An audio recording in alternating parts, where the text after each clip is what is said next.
नमस्कार, मेरा नाम श्रीमती सीमा स्वर्णकार है और मैं पीएमसी सेल्स बालको छत्तीसगढ़ डिस्ट्रिक्ट से हूँ।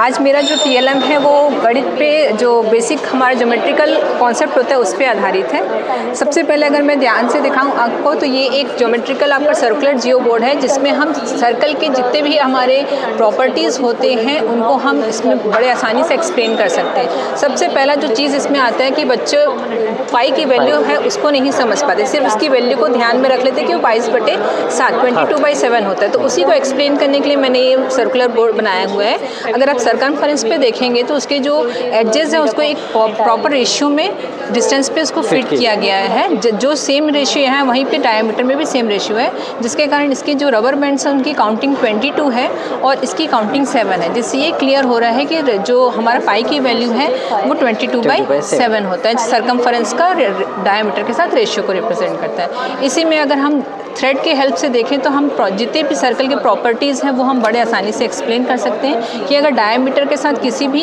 अगर सरकमफेरेंस पे हम एंगल बनाते हैं तो वो हमेशा 90 डिग्री का ही बनता है। तो वो अगर आप चाहें तो आप उसको एक्सप्लेन करके भी बच्चों को दिखा सकते हैं। इस तरीके से अगर आप फंसाते हैं तो वो कहीं पर भी आप लें तो ये हमेशा आपको 90 डिग्री ही रिप्रेजेंट करेगा इस तरीके से। और अगर आप यहीं पर भी दूसरा एंगल बनाते हैं तो वो हमेशा 90 डिग्री ही होगा, क्योंकि सेम सरकमफेरेंस पे बनने वाले जो एंगल्स होते हैं वो हमेशा इक्वल होते हैं। इस तरीके से हम सेम एंगल्स को रिप्रेजेंट कर सकते हैं। 90 बहुत सारे हमारे प्रॉपर्टीज़ है जो सर्कल के हम इसमें बड़े आसानी से एक्सप्लेन कर सकते हैं। सेम ऐसे ही हमारे पास रेक्टेंगुलर जियो बोर्ड है जिसमें हम जितने भी हमारे इर्रेगुलर और रेगुलर शेप्स हैं उनके एरिया और पेरीमीटर को बड़े आसानी से कैलकुलेट कर सकते हैं। बच्चा अगर देखें तो अभी फ़िलहाल मैंने इसमें जो एप्लीकेशन शो किया है वो पाइथागोरस थ्योरम का है। सेंटर पे आप देखेंगे एक राइट एंगल ट्रायंगल है जिसका बेस जो है वो एक स्क्वायर को रिप्रेजेंट करता है। इससे ये एक्सप्लेन करते हैं कि जो हाइट का स्क्वायर होता है प्लस बेस का जो स्क्वायर होता है वो हाइपोटेनस के स्क्वायर के बराबर होता है। इसके एप्लीकेशन को मैंने बच्चों से बहुत अलग अलग तरीक़ों से कराया हुआ है, जिसमें एक एप्लीकेशन ये है कि जिसमें ये छोटा स्क्वायर है अगर उसको इस छोटे दूसरे स्क्वायर के साथ अगर हम देखें तो ये दोनों फिलअप हो रहा है। जैसे ही हम इसको इस दोनों को इधर कवर अप करें और ये दोनों फीड हो जाता है, मीन्स ये वेरीफाई करता है कि पाइथागोरस थ्योरम जो है वो साइड का स्क्वायर प्लस हाइट का स्क्वायर इज इक्वल्स टू आपका हाइपोटेनस का स्क्वायर होता है। ऐसे बहुत सारे एप्लीकेशंस बच्चों ने मेरे बनाए हुए हैं। इसी तरीके से अगर आप आगे बढ़ते हैं, ये सिंपल सा हमारा इलेक्ट्रिकल स्ट्रिप है जिसको मैंने 4 साइड से स्क्रू से कनेक्ट किया गया है। अब इसमें अगर मैं चाहूँ तो इसको मूव करके बच्चों को बड़े आसानी से जितने भी हमारे टाइप्स ऑफ क्वाड्रिलेटरल होते हैं वो चाहे पैरेललोग्राम हो, चाहे ट्रेपीजियम हो, चाहे स्क्वायर हो, चाहे रेक्टेंगल हो, हम बड़े आसानी से बच्चे खुद मूव करके समझते हैं। साथ में इनके इंटीरियर एंगल्स का जो प्रॉपर्टी होता है उनका सम जो होता है वो भी बच्चे आसानी से समझते हैं। इन्हीं चीज़ों को ट्रायंगल के फॉर्म में भी हम लोग ने बताया हुआ है कि राइट एंगल ट्रायंगल है या एक्यूट ट्रायंगल है या ऑब्ट्यूज ट्रायंगल है या हमारा स्केलेन ट्रायंगल है या राइट एंगल ट्रायंगल है। इस तरीके से हम इसको मूव करके बच्चों को बड़े आसानी से एक्सप्लेन कर सकते हैं। इनकी जो प्रॉपर्टीज़ है उसको वेरीफाई करने के लिए मैंने ये यूज़ किया है कि अगर ट्रायंगल के तीनों इंटीरियर एंगल का जो हम सम है वो बोलते हैं कि 180 होता है, तो उसको वेरीफाई करने के लिए हमने इन तीनों एंगल्स को उठाया है और अंदर बने हुए सेमी सर्कल पे फिट किया है। जब देखा तो वो सेमी सर्कल कवर अप करता है।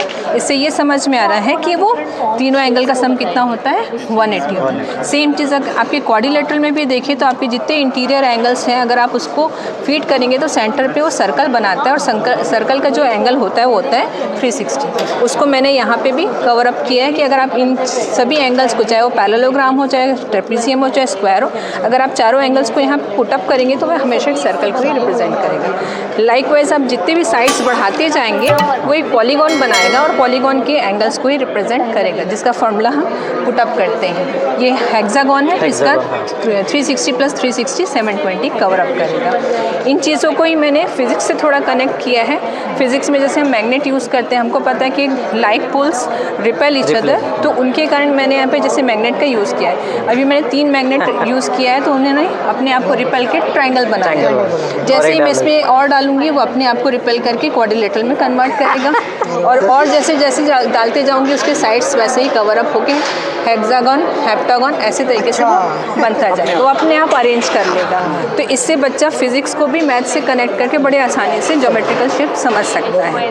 और इन चीज़ों को थोड़ा सा आगे बढ़ाएं, जैसा हम लोग a+b का होल स्क्वायर का फॉर्मूला बच्चा सिर्फ समझता है और याद कर लेता है कि ये इस तरीके से होता है, बट ये आता कहाँ से है वो उसको क्लियर नहीं रहता। तो उसी चीज़ को मैंने यहाँ पे एक्सप्लेन किया है कि जो बड़ा स्क्वायर है that is complete made up of 2 sides a+b, all sides are a+b, so the area of square is side into side, so a+b into a+b whole square, but how it is expanded, so it is made up of 4 sides, 1 square, 2 square and 2 rectangles, so the area of square is side into side and area of rectangle is length into breadth, so this is a into b, this is b into b, again this is a into b and this is a into a, so a square plus 2ab plus b square। इसी चीज़ को हम a minus b के लिए भी represent कर सकते हैं, ये प्लस है और माइनस के लिए भी हम रिप्रेजेंट कर सकते हैं। उसी साइड्स को जब मैंने 3 पार्ट में डिवाइड किया a, b एंड c, तो same part a square a+b+c का होल स्क्वायर भी हम इसी पोर्ट्स में रिप्रेजेंट कर सकते हैं। तो जितने भी हम पावर्स बढ़ाते जाएं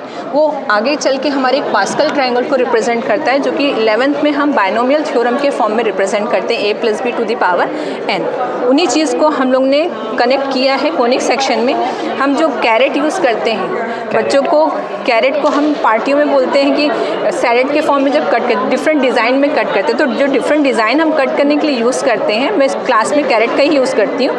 तो कैरेट को सीधे ब्लेड से टाइप से सीधा कट करते हैं तो सर्कल मिलता है, थोड़ा सा टिल्ट करते हैं तो एलिप्स मिलता है, और उसके बाद और थोड़ा टिल्ट एंगल चेंज करते हैं तो पैराबोला, और एकदम परपेंडिकुलर अगर हम कर देते हैं तो वो हाइपरबोला मिलता है। तो इस तरीके से बच्चा कैरेट को ही कट करके ये पूरा कोनिक सेक्शन बड़े आसानी से समझ जाता है कि कितने टिल्टिंग पोजीशन पे वो हमको एंगल्स देगा। उन्हीं चीज़ों को ये आजकल जो हम बार बार जीपीएस करते हैं, तो जीपीएस को समझाने के लिए ही एक कोऑर्डिनेट ज्योमेट्री है जिसको बच्चा खेलते हुए समझता है। ये 2 डाइस हैं क्योंकि हमारे 2 एक्सिस हैं, एक्स एक्सिस और वाई एक्सिस। ये दोनों एक्सिस में 2 साइड्स होते हैं, पॉजिटिव और नेगेटिव। तो ये रेड है नेगेटिव के लिए, ब्लू है पॉजिटिव के लिए। जैसे ही बच्चा जो ओरिजिन पॉइंट पे खड़ा है, अगर वो जैसे ही डाइस फेंकता है, तो अगर ये x और ये y को रिप्रेजेंट कर रहा है, तो x में +3 आया, y में -1 आया, तो बच्चा मूव करना स्टार्ट करेगा। x में 1 2 3 और यहाँ से y में कहाँ जाना है -1। तो ये दोनों आगे जहाँ पे कोऑर्डिनेट मीट कर रहे हैं, that is the position of that particular student. ऐसा कर करके वो मैंने उसको बहुत बड़े से एक उस पर बनवाया हुआ है चार्ट पेपर पे, और वहाँ पे बच्चे खेलते हुए खुद अपने पोजीशंस को फाइंड आउट करते हैं, और वहाँ से मैं उनको बताती हूँ अगर ये आपका घर है तो आप घर से कितने दूर स्कूल आते हैं, या आप हॉस्पिटल जा रहे हैं तो कितने दूर जाते हैं। ऐसे करके उन्होंने अपने आप को एक जीपीएस ट्रैकिंग सिस्टम में खुद कन्वर्ट किया था और एक प्रोजेक्ट कवर अप किया था। तो ये छोटी छोटी चीज़ें हैं जो मैं बच्चों को एक्सप्लेन करती हूँ ताकि उनके जो मैथ्स का जो फियर है वो कम हो। हाँ, मतलब मैथ्स की लर्निंग को मैं फ़न लर्निंग बनाना चाहती हूँ, ना कि रोट लर्निंग। तो ये बेसिकली हमारे लिए ये छोटे क्लासेस में जो हम लोग यूज़ करते हैं, ऐसे तो ये टाइम के लिए है, बट बेसिकली ये टाइम की जगह हम इस पर अलग अलग एंगल्स प्लस रेशियो, जो रेशियो हम प्रपोर्शन बताते हैं वो भी हम यहाँ पे कन्वर्ट, जैसे मिनट को सेकंड में, सेकंड को मिनट में अगर हम कन्वर्ट करा रहे हैं तो उनमें कितने का रेशियो बनेगा वो भी हम इससे बड़े आसानी से समझा सकते हैं। तो ये इनके लिए भी कवर अप करता है। ये एक चीज़ है, ये भी एक टावर ऑफ हनोई है जिसमें नंबर ऑफ डिस्क जो रहते हैं, ये सोर्स पॉइंट है, सोर्स पोल है और डेस्टिनेशन पोल है। आपको इस पूरे को इसी सेम पैटर्न में यहाँ तक लाना है। बस आपको ये कंडीशन होता है कि आप किसी लोअर स्मॉल डिस्क के ऊपर बड़ा डिस्क नहीं रख सकते, और एट अ टाइम सिर्फ एक ही डिस्क को आपको मूव करना है। तो ये मिनिमम कितने मूव्स ऐसे होंगे कि ये पूरा उठ के यहाँ तक पहुँच जाएगा, तो उसका भी एक फॉर्मूला है। उस फॉर्मूले के बेस पे बड़े आसानी से बच्चा इसको मूव करके यहाँ तक पहुँचाता है। तो ये सभी आपके पावर्स और ज्योमेट्रिकल शेप को ही कनेक्ट करता है। Last but not the list, ये लास्ट मैंने एक बनाया हुआ है मैजिकल क्यूबॉइड्स।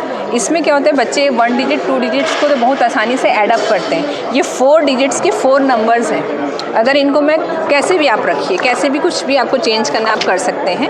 अब इन 4 नंबर्स को अगर मैं क्विकली ऐड करके तुरंत आंसर बताने बोलूँ सम का, तो कोई भी नहीं बोल पाएगा, बट इसके पीछे एक लॉजिक है जिससे आप तुरंत इसका आंसर बता सकते हैं। ठीक है। जैसे अभी इसमें जो ये 4 नंबर बने हुए 3265, 69, 66, 4, 6, 7, 7, 9, 7, 6, 7, अगर इसको ऐड करने बोलूँ तो आपको कैलकुलेटर में भी टाइम लगेगा, बट मैं तुरंत आंसर बता सकती हूँ इसका आंसर होगा 24675। वो आप कैलकुलेटर में भी करेंगे तो टोटल बोलो। हाँ 24675। 24 हाँ ट्राई कर लीजिए आप। 267 24675।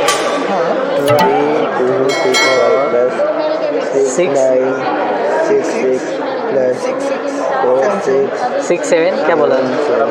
24675।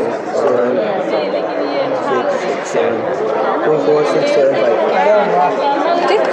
और अभी मैं 5 डिजिट्स पे वर्कआउट कर रही हूँ। अगर वो 5 डिजिट्स पे भी मेरे फॉर्मूले पे बन जाएगा तो वो मैं आज रिवील नहीं कर पाऊँगी, मैं लास्ट डे पे बिल्कुल रिवील करूँगी। एक मैथमेटिकल कॉन्सेप्ट है, so I am working for 5 digits also. ये जस्ट फन लर्निंग है, बच्चों को थोड़ा मैजिक दिखाना कि उनका इंटरेस्ट डेवलप हो।